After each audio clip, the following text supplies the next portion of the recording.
Well, hello again. Welcome to Horror in Detail. Today we are going to share creepy Wendigo horror stories. First story. This story was shared by you/L1 Quataint. My friends and I think we were being hunted by a Wendigo. Whole story takes place on an 8-mile stretch of road in Hamlin, New York. I was 16 years old and went on a fishing trip with my 4 friends. Brian, Mike, Ethan and Joe. The fishing spot was under a bridge 1.5 miles away from any houses. The day started out fun, everybody was excited to go fishing and smoke, and the walk to the spot went well. There were squash fields littering the sides of the main road, so we snagged a few and continued on, also grabbing corn. We get to the spot and fish for a few hours until it was 9:30 p.m. This is where shit pops off. But before I say anything else, I want to recognize that my friend Brian is a descendant of the Navajo tribe and believes in druid stuff. I'm an atheist. We start to hear dogs barking in the distance, like a wild pack of dogs, but the chances of that being a thing are low, so we consider coyotes. We soon realize that coyotes don't bark, they yip, so that's out the window. We're all a little bit paranoid at this point, so we come to the conclusion that walking back the 8 miles and downing a bottle of rum at Brian's house was a good idea. A quarter way back my friend Brian stops dead in his tracks in the middle of the road.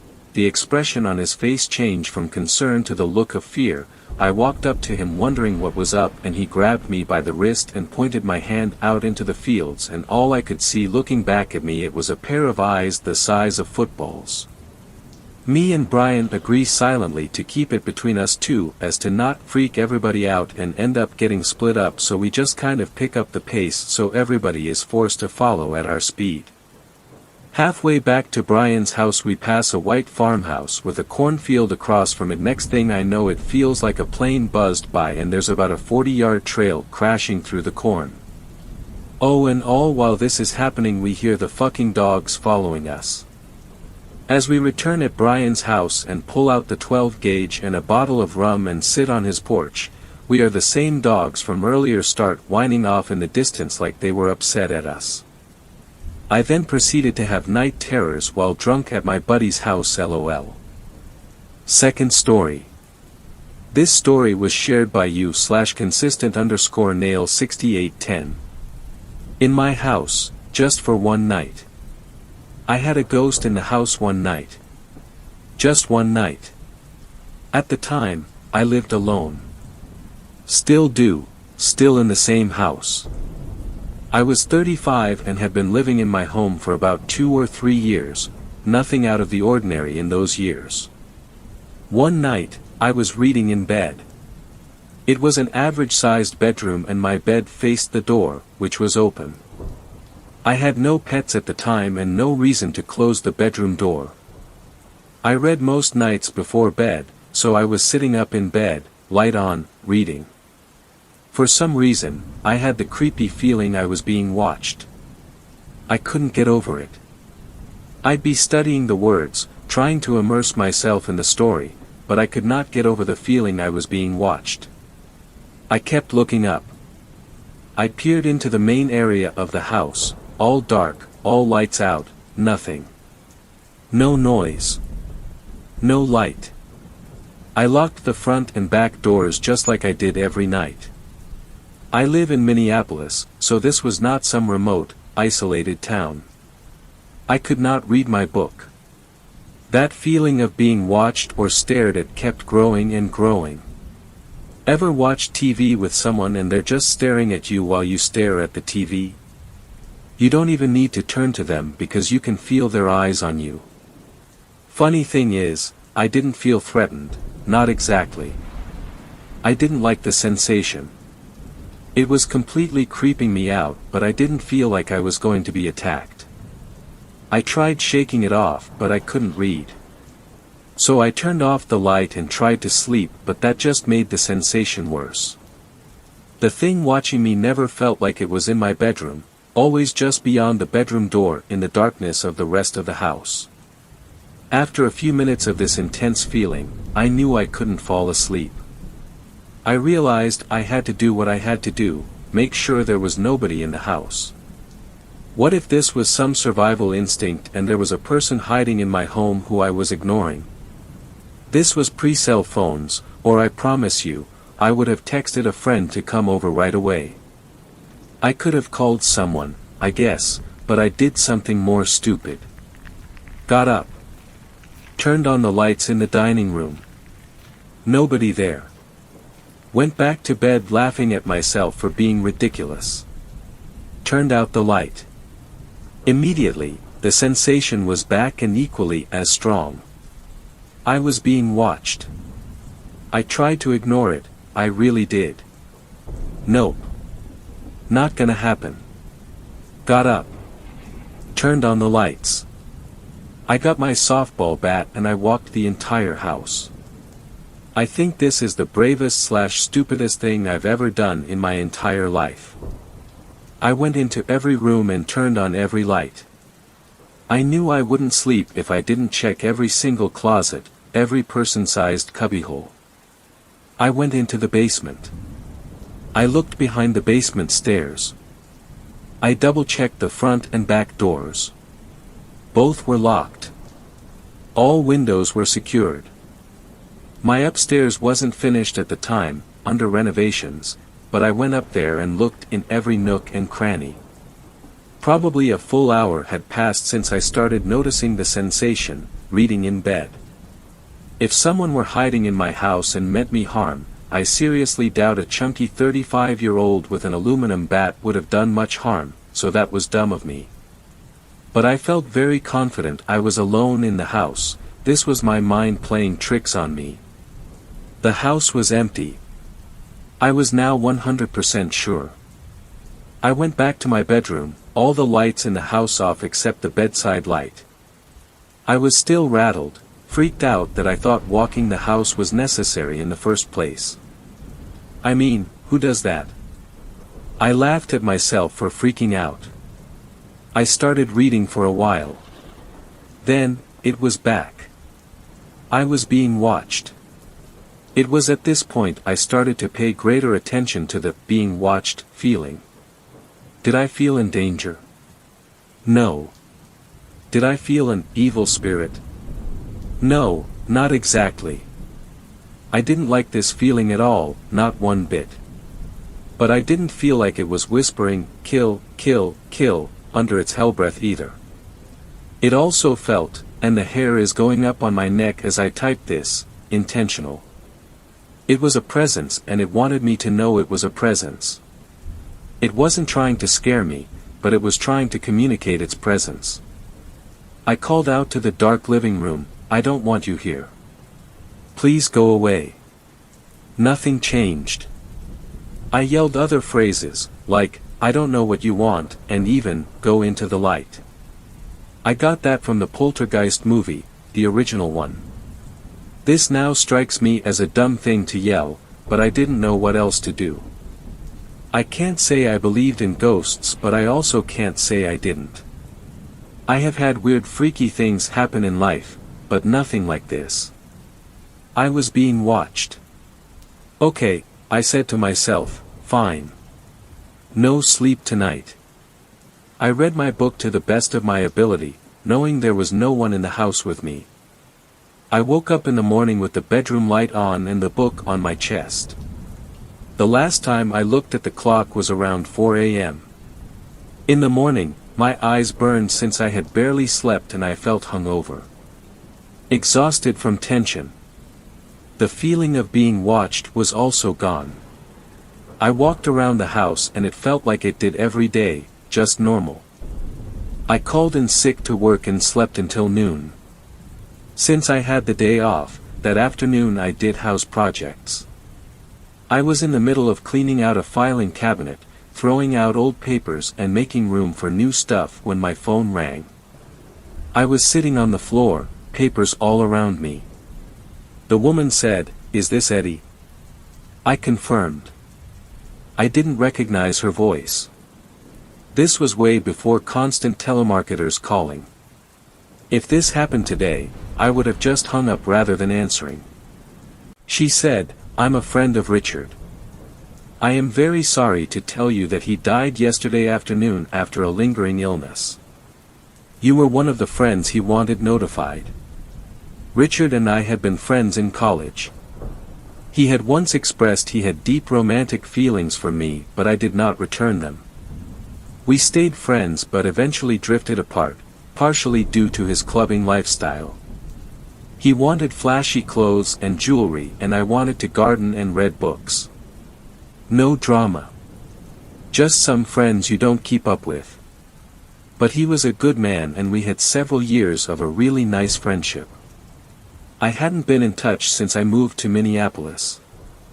I was a little surprised I was on his call list, actually. The minute she said he had died I knew that it was Richard in my home the previous night. I knew it. It all made perfect sense. The idea of being watched, of it not being dangerous but just a presence, as if he wanted me to know he was there. It was an intensity without malice. Richard said goodbye. I've never felt anything like that in the house ever again. Third story. This story was shared by you/Anna0816. What happened to us in our apartment complex?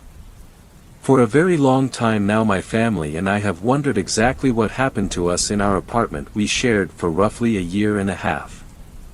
We can't decide between haunting, frogging or just an unfortunate series of events. If you have any ideas let us know. We have only ever spoken about this, so it will be the first post regarding everything. My mom, my sister and I moved into an apartment in a Houston suburb in 2016. In each building there are 8 units.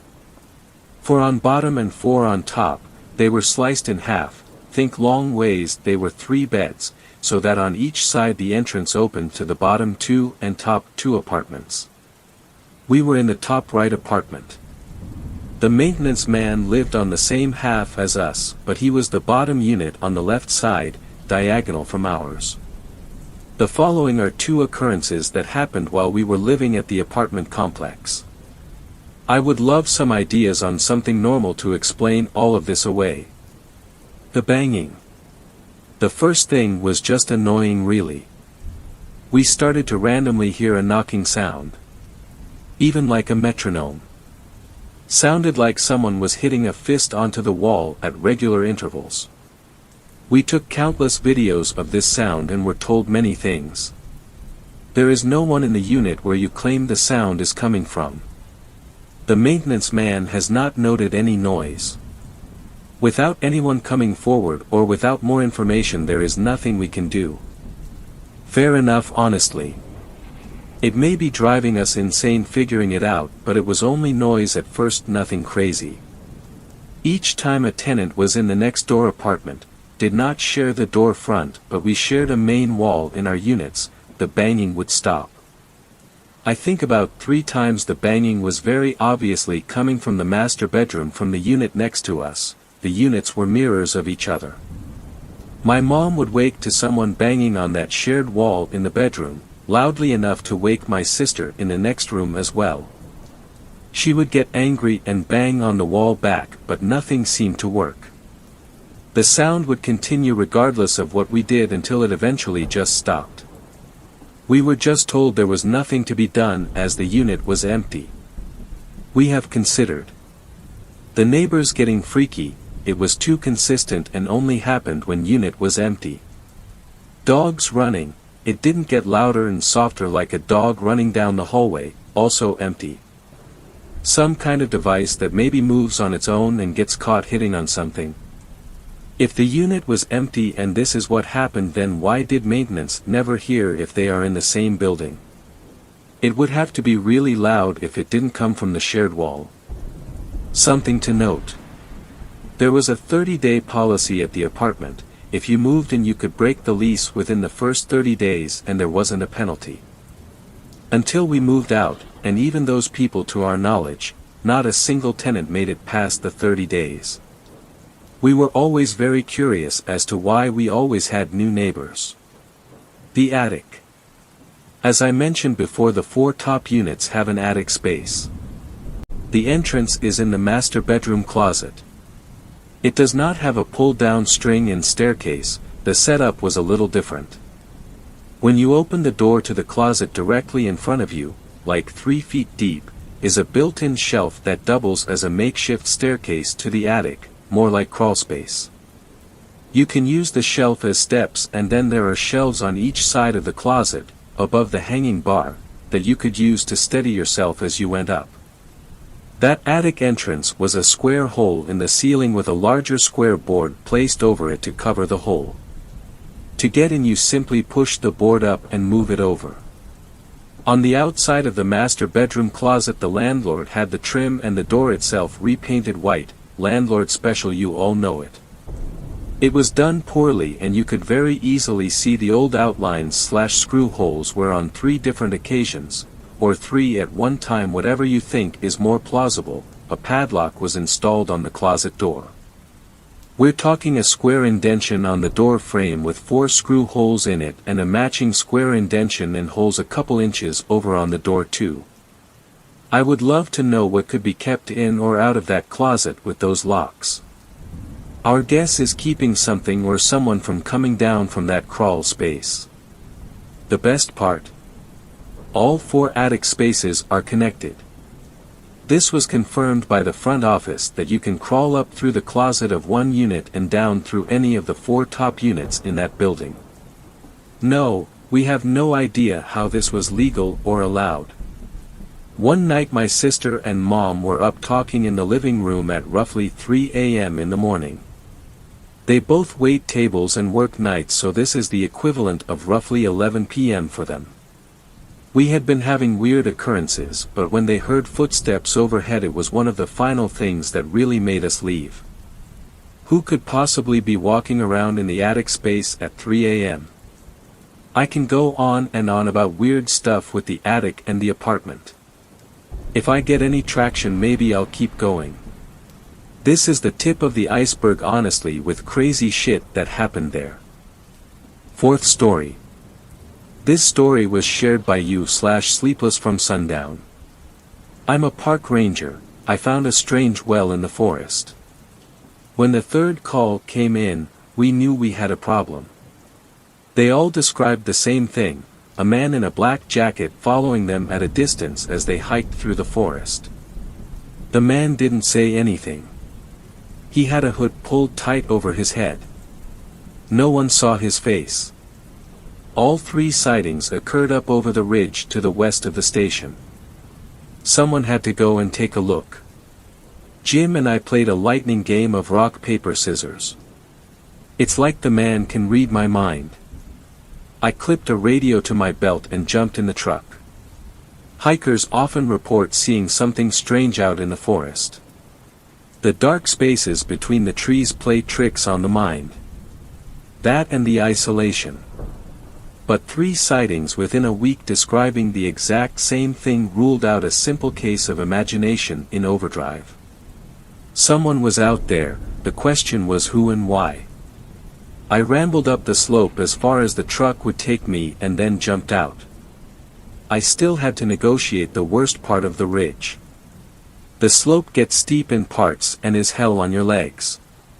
It made me think. Why has someone been spotted way up here on 3 different days across the space of a week? No one lived up this way. It wasn't a place for folk on a daily walk. A pang of fear gripped my stomach. Should I have come alone?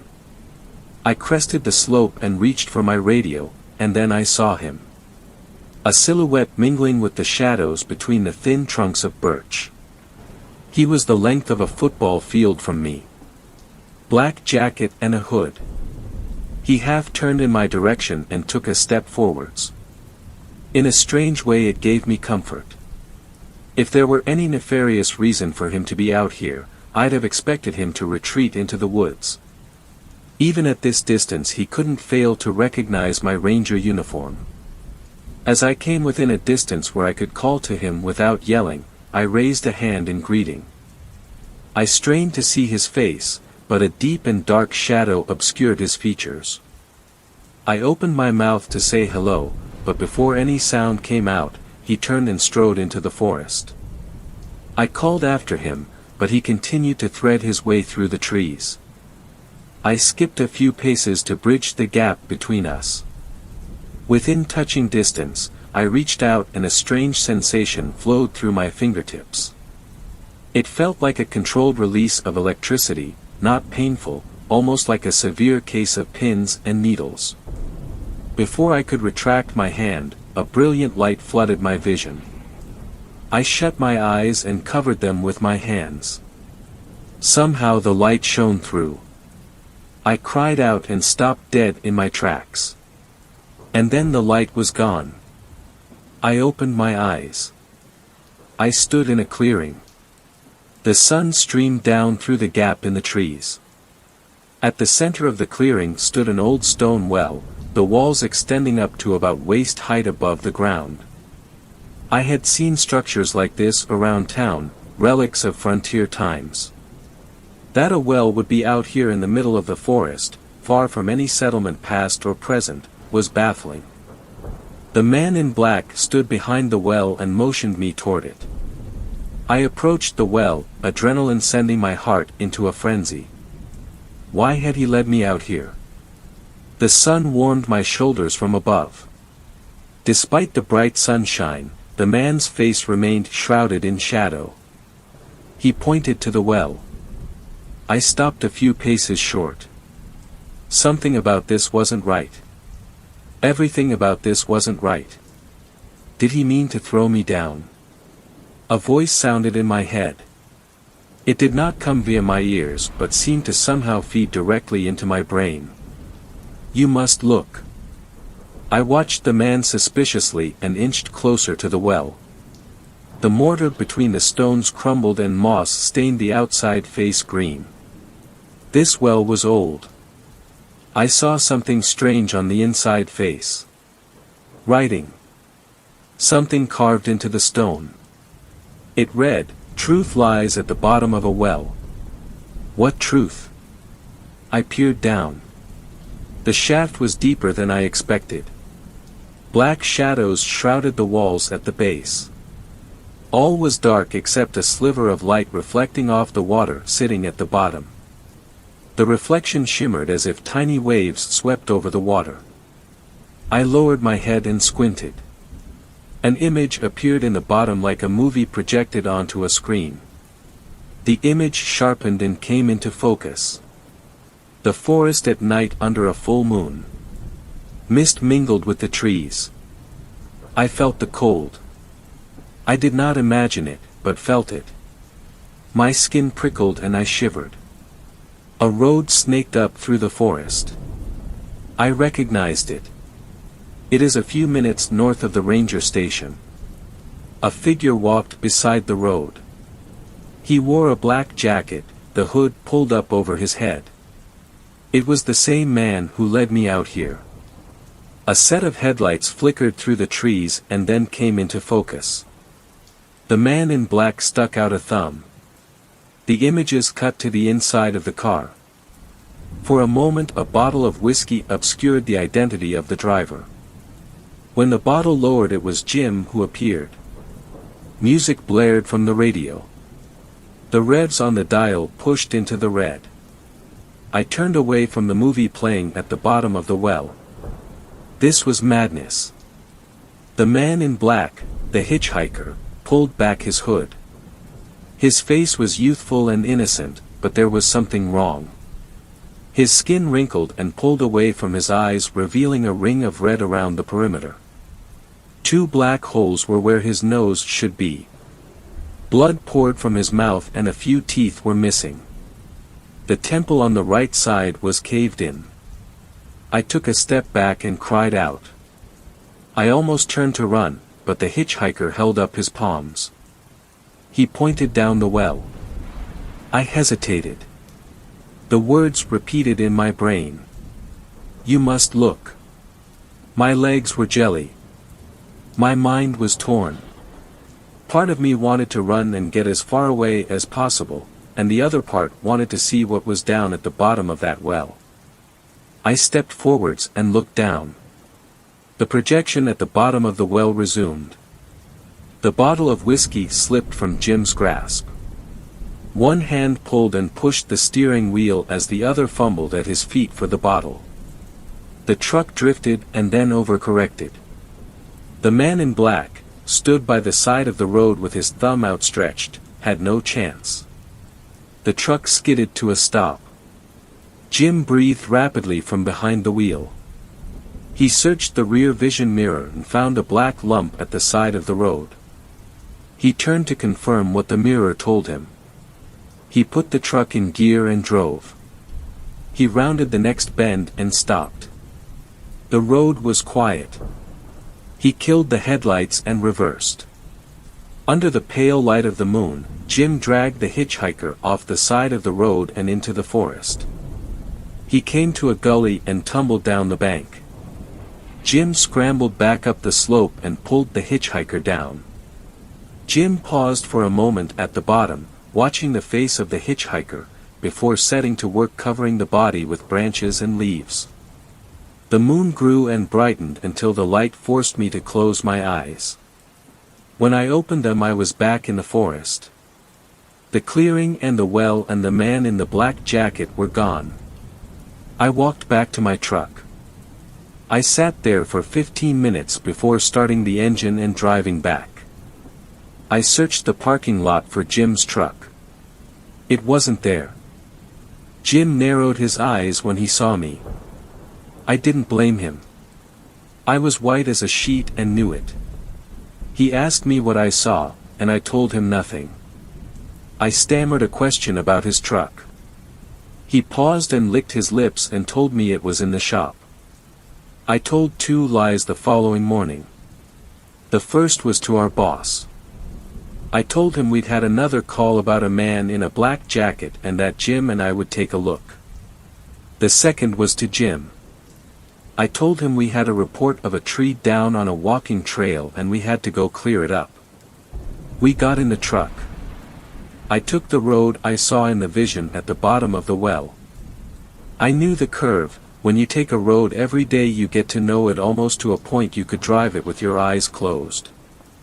I stopped right at the spot where Jim had smashed into the hitchhiker. Jim looked over at me confused. Which walking trail were we going to? His hands shook. I got out of the truck and instructed him to follow. We were taking a shortcut. I had to see it for myself. If what I had seen in the well was the truth, then the boy might still be there in the gully where Jim left him. And I had to know if it was Jim, and the only way to do that was to have him there. To see the look on his face. To see it in his eyes that it was him. Jim fell behind and I barked at him to keep up. We were almost at the gully. I turned back and Jim had stopped. He implored me to turn back. I kept going. The gully fell away below my feet. At the bottom, partially hidden below a stack of branches, was a figure wearing black. I shouted back to Jim. I told him something was down there. He begged me to stop. I unclipped the radio from my belt and called it in. Jim's shoulders fell.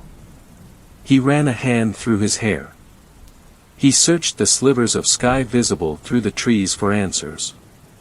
For a split second his mouth turned downwards like a child about to cry. I had him. But a moment later all fear left his face. He sighed. He strode confidently to the crest of the gully and looked down. He told me I was right and that there was something down there. I searched his eyes. I looked for guilt. I saw only Jim, the guy who worked at the desk on the other side of the partition. How could he be so calm? How could he not break down and confess? The police came and retrieved the body. They identified the hitchhiker. An 18-year-old runaway escaping an abusive father. 2 officers interviewed me in a small room. I told them we had found the body by accident. They found it strange we had reports of a man matching the hitchhiker's description from the last week. I agreed, but I could not explain it. There was no way I could tell them about the well and what I saw in the bottom. I only told them that I thought it was strange that Jim suddenly didn't have his truck. This produced furrowed brows. I only repeated that I wanted them to look into it. Whether the police investigated or not I cannot say. Jim's truck never resurfaced. He says he sold it. The death was classified as an accident and no suspect or witness was ever identified.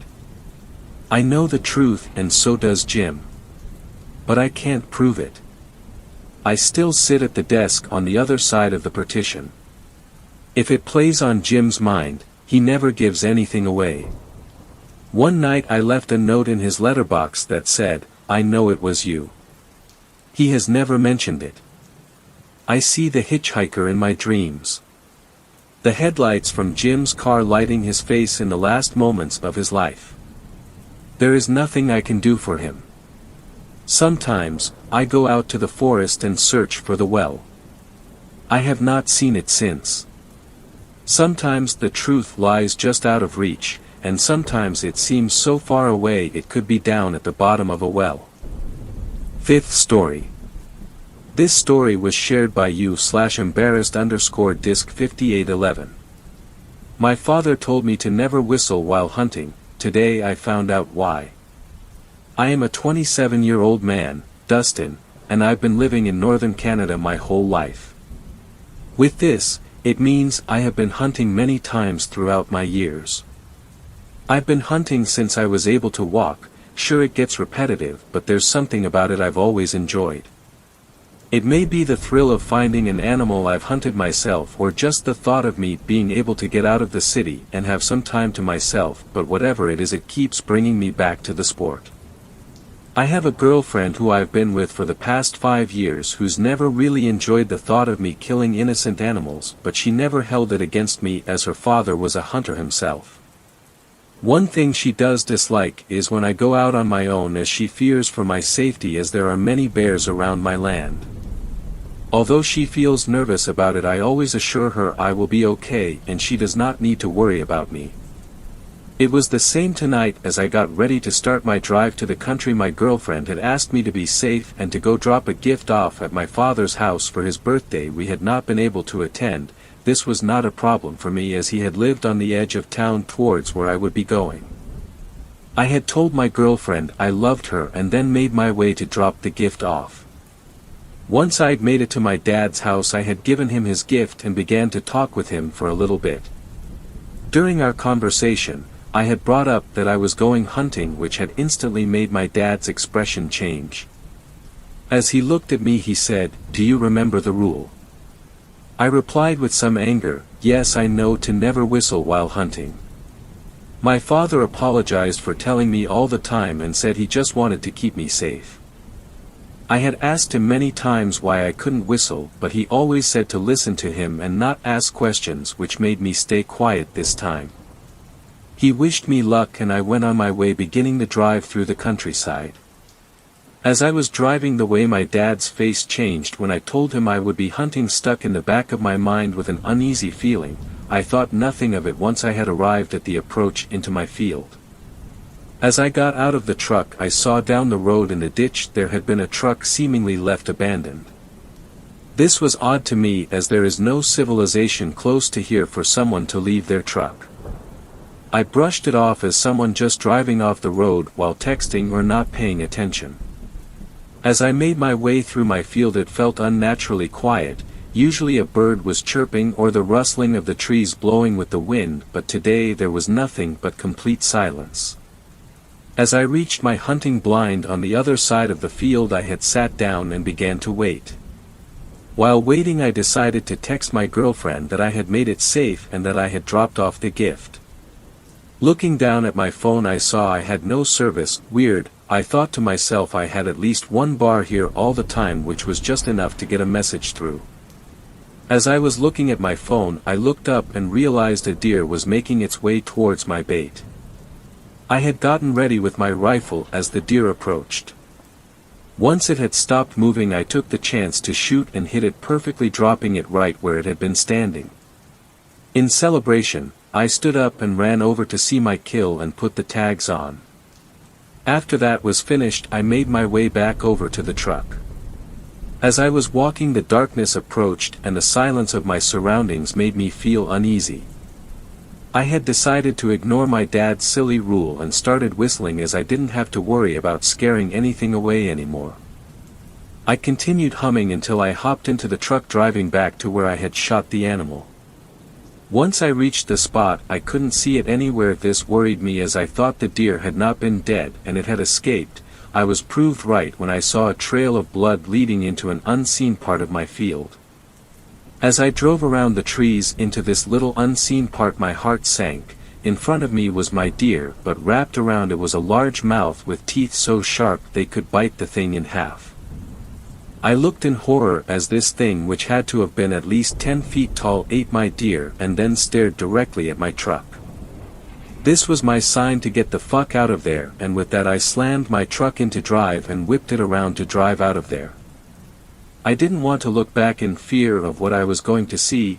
Right before I made it to the end of my field, I felt my back tire get jerked, which I can only assume was sliced open by that thing's claws or teeth. This had sent my truck rolling onto the roof deep into the bush. This had ripped my leg open and I am bleeding very bad. I had then left and hid behind a tree. I am writing this as I hear screeching and bushes being pushed over, hoping I stay hidden long enough for someone else to come and scare it away. I don't know if this will even publish, but it's the only way I may survive. If you see this, please help, because if I don't bleed out soon, this thing will find me. Sixth story. This story was shared by you/HorrorJunkie123. My boyfriend has always hated my cats. I should have dumped him sooner. My boyfriend, Eric, has always vehemently hated my cats, Stella and Biscuit. I wish I could say that they've never given him a reason to, but honestly, I can't. They're perfect little angels around everyone except for him. I should have taken that as a red flag. Eric and I started dating around 3 months ago. He seemed like a genuinely good person. But I've recently come to learn that he's anything but genuine. The issues didn't start until a month ago. We were at my house getting ready to leave for date night when I heard it. Biscuit was emitting a low growl from the opposite room. I've had that cat for 4 years and never once has he growled at anyone. I put down my curling iron and walked into the room just in time to see him swat my boyfriend's hand. Eric recoiled in pain, clutching his wounded appendage close to his chest. "Ah! That really hurt, you little bastard," he hissed, only provoking Biscuit further. "Babe, are you okay? What happened?" I just reached out to pet him, then Biscuit decided to play tetherball with my hand, Eric said through clenched teeth. I shot Biscuit a death glare. That got him to calm down. He glanced up at me with those heartbroken kitten eyes before darting behind the sofa. I hate it when he hits me with that look. I would appreciate it if you didn't call my cat names, but I'll let it slide because of this. Show me, I requested to my now teary-eyed boyfriend. He gazed up at me like a hurt puppy. Was he playing it up? Oh, 100%. But I still couldn't help feeling a pang of pity stab through my chest like an ice pick. "How's it look?" he asked, wincing as I gently wiped away some of the blood. "It's not bad at all. I'll get you a band-aid, then you should be right as rain." Kinda killed the vibe for date night, though, didn't it? He sheepishly nodded. "I thought so. We can get takeout instead."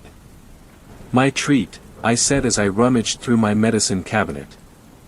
Eric smiled warmly at me as I found what I was looking for. "Thanks, baby. You're the best." We spent the remainder of the evening cuddled up on the couch watching Netflix. All the while, Biscuit and Stella were nowhere to be found. That was odd.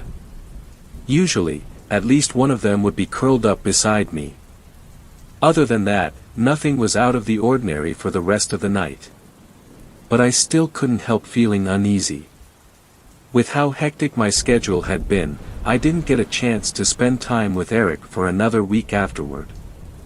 That Saturday I found myself getting ready for my boyfriend to come over. Honestly, that was another blaring red flag that I decided to sweep under the rug. Eric had never invited me over to his place the entire time we'd been together. He'd get agitated whenever I brought it up, and it usually ended in a fight. I thought it was strange, but nothing that couldn't be explained away. Maybe his apartment was a mess. Maybe he was insecure about his choice of home decor. Or, maybe he just wasn't ready yet. As I would come to find out, none of those were correct. That evening, Eric had offered to cook for me. I had no clue that he even knew how, so when I laid eyes on the 4-cheese lasagna he'd prepared, I was in awe. "Babe, why didn't you tell me you were a 5-star chef? I mean shit, even Gordon Ramsay would want a piece of this." A smug grin crept across his face. He folded his arms across his chest and admired his handiwork. "I'm a man of many talents. Your boyfriend is a jack of all trades," he said, bowing dramatically. "Hey, presentation isn't everything. The taste test will be the determining factor," I replied, shooting him a wink. "Well, prepare to be amazed. Take a seat, milady. Dinner is served." "You're a cornball," I giggled as he pulled out a chair for me. Eric turned back to his masterpiece and began dishing out our servings. He grabbed the grated cheese and started pouring it on top. I couldn't see from my angle, but it seemed like he was taking a while with it. Maybe he was struggling to get the top off. "Babe, do you need help?" I asked, rising from my seat. "I can dash." No, I've got it. Just sit back down." Something about the way he said that unnerved me. Eric had never snapped at me like that. Was my boyfriend hiding something from me? "Here you are, my queen," Eric said, placing a plate before me. I glanced at his food. Mine had a lot more grated Parmesan than his. Something didn't feel right, but I tried my best to brush it off as I raised a forkful of steaming lasagna to my mouth. Before I could eat it, however, a flash of black fur darted in front of me. It was Stella. She swatted the fork from my hand before it touched my lips, then swept her tail across the top of my food. The fuck? Did my cat just bitch slap the food out of my hand then rub her hairy tail all over my plate? I was about to order Stella to get down from the table when I noticed that she had her hackles raised. She was hissing at my boyfriend and swatting the air. She was trying to protect me. But why? "Shoo, Stella, it's okay girl," I whispered, lightly caressing her back. I eventually calmed her down, but she didn't take her eyes off of Eric the entire time. The pair were trapped in a fierce staring match, and my cat was not going down without a fight. I cleaned Stella's tail, then rose to chuck the ruined food and prepare myself a new plate. Eric had made more than enough, and he'd eaten some of his, so I was confident that it would be safe to consume. "Oh, let me get that for you," Eric said, standing from his chair as I headed for the lasagna. "No. I'll get it," I hissed as he slumped back into his seat. Eric was pouty for the rest of the meal. He looked like a child who was told he was getting coal for Christmas. Something fishy was going on, and I was determined to get to the bottom of it. Things were fine between us for the next couple weeks. Eric took me out on dates, bought me flowers, and did all the things that a sincere, loving boyfriend should do. I'd been suspicious of him, but I'd be lying if I said he wasn't breaking down my walls. If that was all an act, it was a damn good one. I let Eric spend the night for the first time a week ago. He was, understandably, ecstatic. I know most couples hit that milestone before they even start dating, but I like to really be comfortable with someone before I let them sleep in the same bed as me, you know. Thanks for letting me stay over, babe. It's nice to finally fall asleep with you in my arms. I'm not gonna lie, it does feel nice, I said, scooting closer.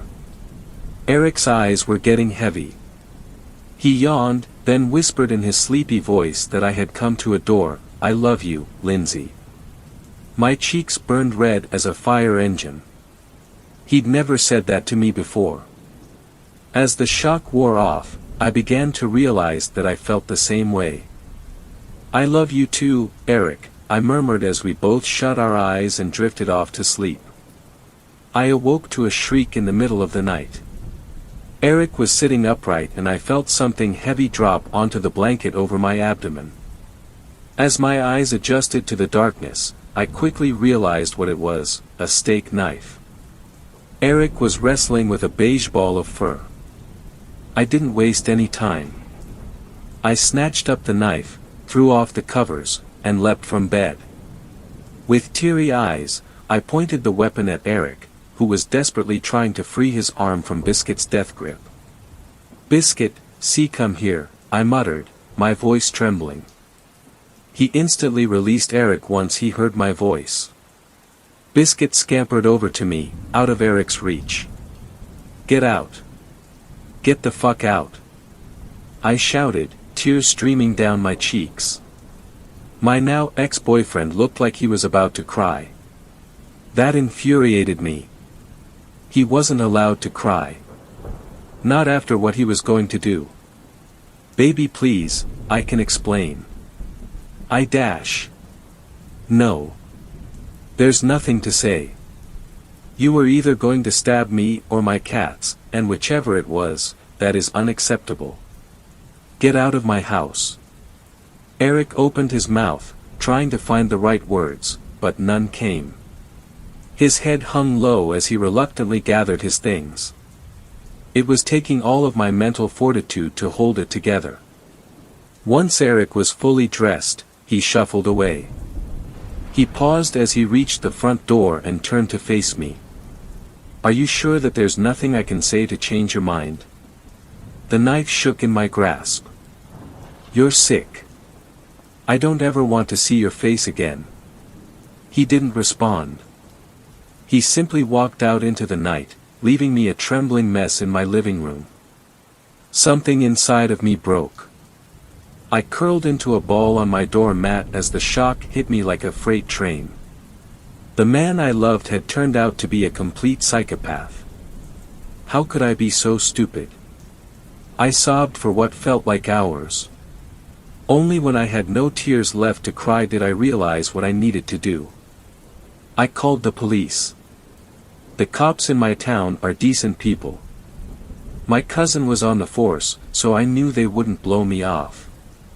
The police took my information and opened an investigation on Eric, but they never found him. Despite all the evidence I provided, there was no indication that Eric had ever existed. I got a sinking feeling in my gut when the realization dawned on me. The shady antics, never inviting me over, the secretive behavior throughout our entire relationship. He was like a ghost. And that's exactly what he wanted. Now, I'm terrified. I've gathered up the essentials and the cats are in their carriers in the back seat. I'm making the 4-hour drive to my parents' house. Because when I got home from work today, I found something that nearly caused me to pass out. When I walked in my living room, there was a note sitting on my coffee table. Along with it, a copy of my house key and a bullet. My hands quivered as I picked up the letter. My heart plummeted to my toes when I read what was written on the crumpled paper. Hey baby. I can't wait to see you for date night. I have a killer outing planned. Your loving boyfriend, Eric. I'm still shaking. I don't know how long he's had that key. The thing is, I live alone, and I've never given him a spare. I shouldn't have trusted him, but hindsight is 20/20. Please, I'm begging you. Listen to your pets. They just might save your life. 7th story. This story was shared by you/the Files. We still don't know what we found in the river. I don't do a lot of camping. My friend Jack is the complete opposite. He's the adventurous type. Mountain climbing, camping, rowing, you name it, the guy has done it. He likes to be close to nature, and I don't know anybody who could blame him. It's beautiful when you're out there. I just would rather do anything else than go out into nature. I live a sheltered life. I got a nice house in a protected suburb, a cushy job as an assistant manager, and my favorite hobby is falling asleep by the pool listening to 80s hits. The only real stress I have in my life comes from my family. Almost every day I get a call from one asking for a lift, or money, or to borrow something of mine I know they won't return, and if they do it won't be in one piece. I wouldn't mind it if they were the kind of family that respected me and showed appreciation, but they almost always demanded that I do something and insulted me when I failed to deliver. But it was family and it became a routine for me. I only bring this up because I need you to understand my frame of mind before I went with Jack. I work with this clunky software where if you mess anything up, it screws the whole project. It's also slow as hell, so it was already a rough day. When I was at my most frustrated, I received a ping on my phone. It was my family, more specifically my aunt, who was giving me hell for some bullshit her son did. The incredible mental gymnastics she had to do to end up blaming me was just that, incredible.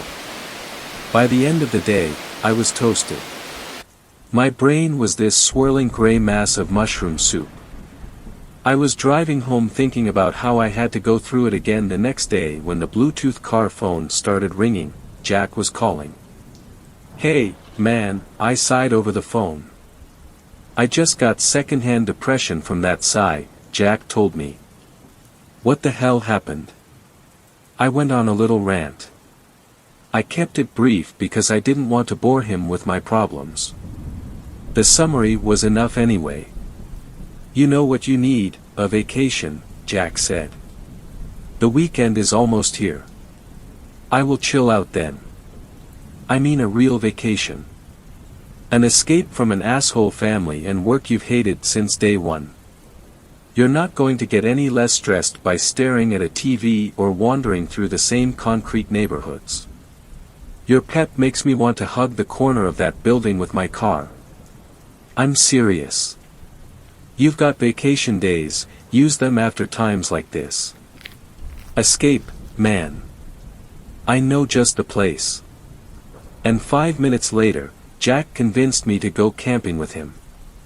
I called my boss to inform him that I was taking a couple of vacation days and set myself up for a 4-day weekend in the forest. "Jack, we've been walking for an hour," I told him.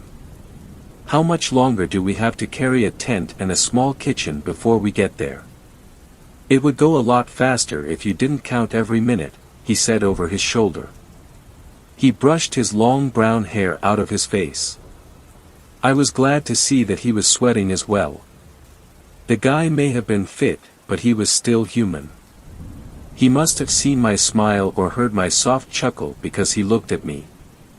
When our eyes met, he knew what I was smiling about. We both wheezed our little laughs and took a breather.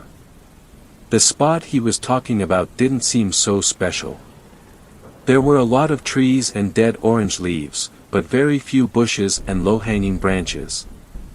I asked him what was so great about it, but he just told me to help him set up the tent. It took as long as I expected to get the tent up and make a fire, too long. It was dark and we were staring at a pot of soup cooking over the flames. Jack was wearing this big grin on his face while he looked at the fire. My eyes kept darting to the trees and looking beyond them. The dark blue finally settled into pitch black and it felt like we were sitting in a windy void. I heard a distant chittering of something. A bird? Some kind of bug. "Soup's up," Jack said suddenly. My heart skipped. You got the rolls. Yeah, they're a little squished though. That thermos was heavier than I thought. Just how I like 'em. Hey, Jack, what was that sound just now? Squirrel. There are also a few bats in this region, so if you hear squeaking or something flying a little close to the tent, well, it's probably that. Jack was the first to fall asleep. I stayed up, despite my best efforts, trying to gauge how far away certain sounds were and what they belonged to. I wasn't scared, but it was a different experience for me. I don't know, some things you linger on more than others when recalling memories, and those sounds were one of them. In the morning, I woke up to the smell of bacon and eggs. When I did fall asleep, I slept like a rock. Looking at my phone, I saw it was almost 8 a.m. Warm light poured into the tent, and when I stepped out, my breath was taken away. The orange of the leaves that covered the forest floor had turned into a golden carpet in the morning light. Even the shadows had this warm, rich orange to them. Holy shit, I whispered. I looked over at Jack. He was stirring a pan of scrambled eggs with a wooden spoon. He didn't look anywhere near as happy as me, which on a trip designed for him, seemed unusual. I dropped my smile. What's up with you? This is amazing, I said, gesturing to the forest. It is, but I don't hear anything. Well, you can hear me. I mean, I don't hear any birds, insects, animals, nothing. Maybe they finally went to sleep, I grumbled. At least the birds should be up. They go crazy in the mornings. So, what are you worried about? What does that mean? Jack shrugged and looked at me. It was like he was trying to find the right words to say, but I knew that look better than most. It was usually the look my family gave me when delivering bad news, but this time it seemed genuine. There might be a predator in the area, he said. I looked all around. The spot had another plus, you could see farther without the hills and bushes. I didn't see anything, but I kept looking while I spoke to him. So, what's the plan? I asked. Pack up and slowly make our way back to the car, or do we run for it? Neither. It's probably passing through the area. We will know when we hear the birds again. Just keep your eyes open for now and eat your breakfast. I trusted him enough to take what he said as fact. I was also hungry enough to not care too much about a predator in the area, so I enjoyed my food. We ate in silence and just spent our time watching all around. It was only after I had eaten that I noticed how loud the silence really was. I couldn't hear more than a few creaks of bending trees. It was in that silence that my imagination had all the tools it needed to construct all sorts of possibilities. Bears, wolves, maybe a wild cat like a mountain lion. Those things blended in well, I knew that from the posters in the camping store. When your mind is devising a nightmare, your body can sometimes tense up without you knowing it. Mine tensed up in such a way that my breathing got weird. I looked at Jack. He was shaking a canteen, empty. We decided that sticking around was only making the feeling worse and that we would walk to the river instead. Even with my fear in my heart, or perhaps because of it, I was keen to get the hell out of the area. Whatever it was could rip our tent and stuff to pieces, I didn't care. As long as I wasn't in the sleeping bag that it shredded, I was happy. Don't we need to filter this water? I asked, dipping my hand into the ice-cold river. It's moving mountain water, Jack said. Isn't much in it that can harm you, and the filter built into the cap will take care of that for you. I was wondering why this bottle you made me buy was so damn expensive, I said. We heard birds and other animals, so we were pretty relaxed again. We were also banking on the idea that the predator would move on by the time we got back. We put a pin in it and just tried to enjoy the morning, discussing the possibility of fishing even though we didn't bring any fishing equipment. I had almost completely settled when I noticed something in the dark waters. It was pale with a cool hue thanks to the water. I didn't know what to make of it at first, cocking my head to the side as if the different angle would help me understand. The object twisted, and it was only when it had completely spread out and floated to the top of the waters that I realized it was a body. What the fuck? Jack saw it too. Did somebody drown? I asked, the cold feeling filling me. Is that person? I don't know, Jack said, immediately taking action and walking alongside the river after it. I followed close behind him. We sometimes looked at where we stepped, but that didn't stop us from stumbling as we saw the figure twist and turn with the water. There was something wrong with it. The person didn't wear any clothing and their body was deformed. It drifted close enough to the shore that Jack could reach one of the limbs. With a disgusted face, he grabbed an ankle and quickly pulled it, dragging the corpse onto the shore. He was quick to release it and wipe his hand on his jeans. The two of us looked down at it, mute and disturbed. The body itself was scrawny, but the head was slightly large.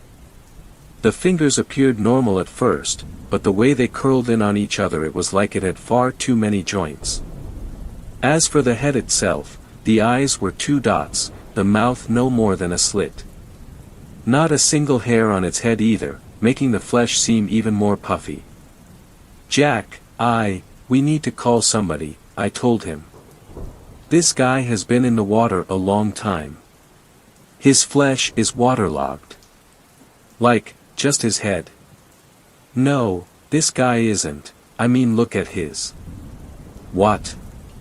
Between his legs.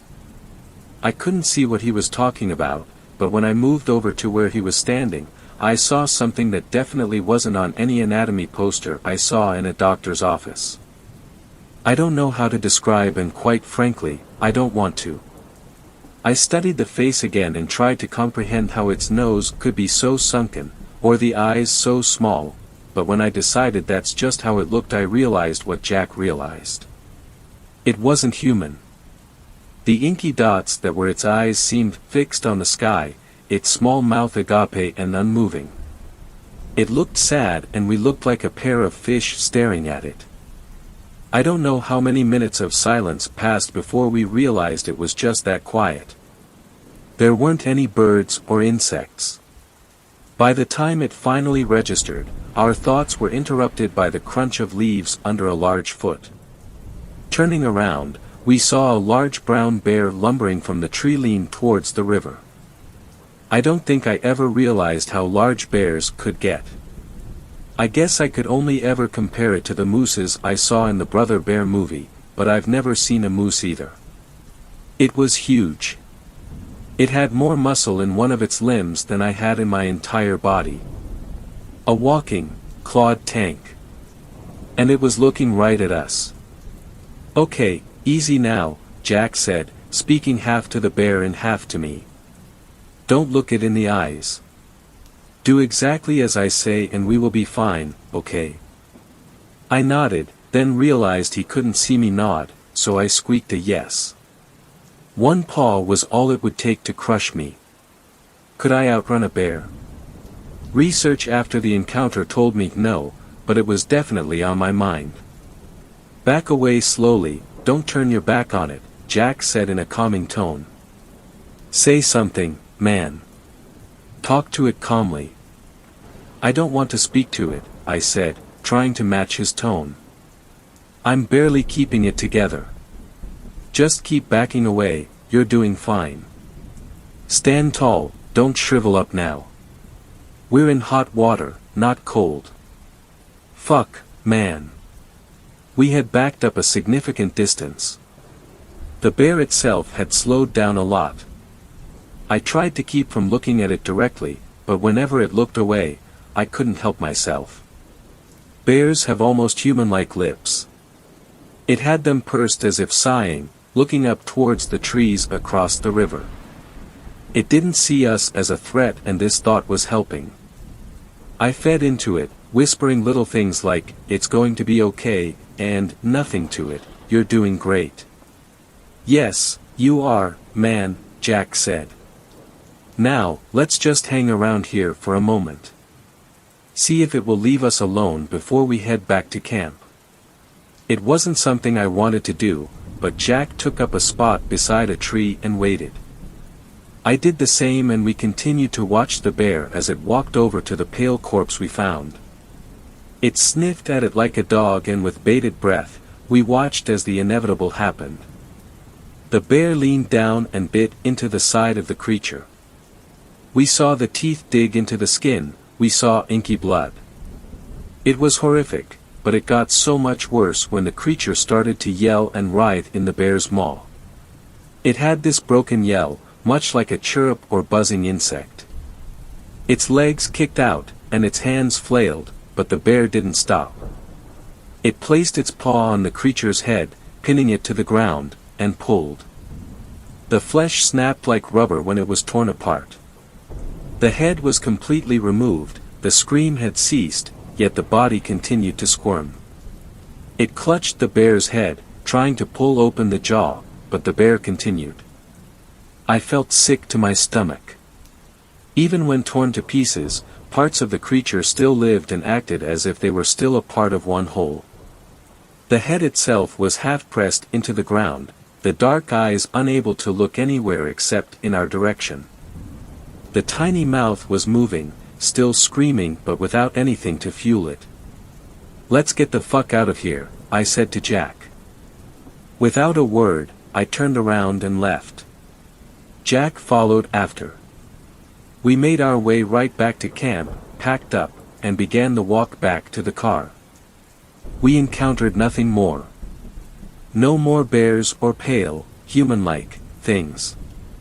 We just drove home. Right now, I wish I could give you more, but at the same time, I'm glad that I have no more to share. I am happy enough to let this story become something that just happened. I would be happy if the thoughts going through my mind to be put on paper here were the last thoughts I have of it, although I know that is never going to happen. The last thing Jack ever said about it was that it could have been a lot worse. It was lucky that we didn't get hurt. Yet, seeing that deathless mauling, it fucked me up for months. My thoughts, my sleep, everything. It's one of those images that are burned into your eyes, so every time you blink see a flash of it. I see its face. I see its hand grabbing and releasing the dirt as if that would save it. I know it's messed with Jack too though. I don't think he's gone camping in a long time. I know I never will, but for him, it's something far more important. To change his life like that, yeah, it's got to him. And after some half-hearted attempts to learn more, we still don't know what we found in the river. Thanks a lot for watching the video till the end. Subscribe to our channel Horror in Detail. Drop your opinions/suggestions in the comments section, and like the video as it helps with the YouTube algorithm.